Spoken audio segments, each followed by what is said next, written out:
Welcome to Integrated Math 3. On this episode, Stevenson will demonstrate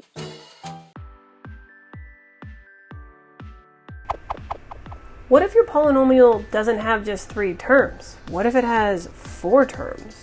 We're going to use a technique called grouping.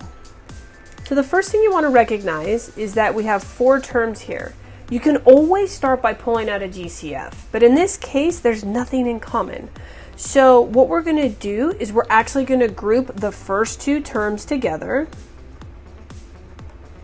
and then we're going to group the second 2 terms together. Okay? Now we're going to look at them individually and factor out what they have in common. So ignore this first group right here. Look at these 2 terms right here. What is something we can factor out? Well, we can factor out an x squared because there's 3 x's here and there's 2 there. So I'm going to factor out 2 x's. So what does that leave? Well, if there was 3 x's and I take 2 out, there's only 1 left. And if there was 2 x's and I took it out, then there's no x's left. However, what stayed? A plus 3. Now let's look at the second quantity. Now, they don't have any variables in common, but do you notice how they're both negative? That means -1 is in common, and we can factor out a -1. So what's left? Well, if it's -1x and I take out my -1, it becomes positive. If it was -3 and I factor out -1, it becomes positive. So factoring a -1 just changes the signs of where it came from. Now, do you notice anything? We have this quantity and this quantity, but now what do the quantities have in common? They have x plus 3, so we can now factor that out as well. So we're going to do double factoring here. And what's left over? X squared minus 1. Are we done? Well, let's check.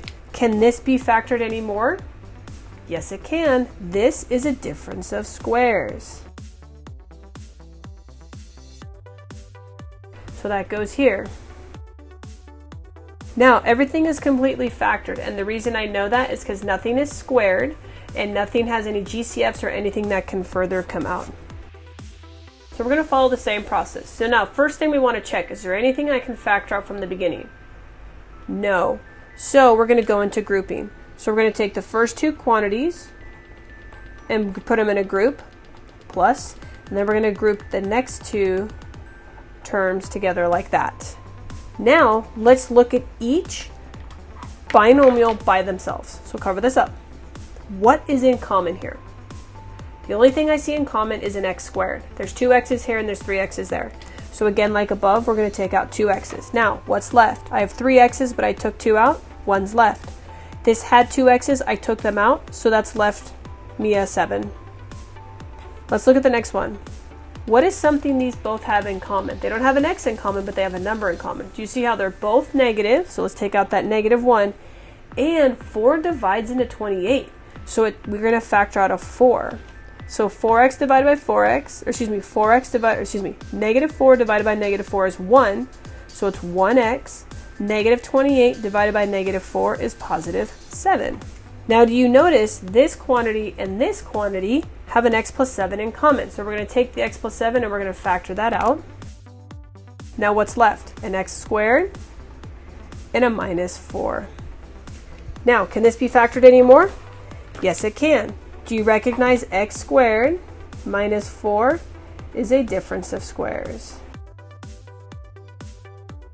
So my answer will be, my final factored form is x plus 7, x minus 2, x plus 2.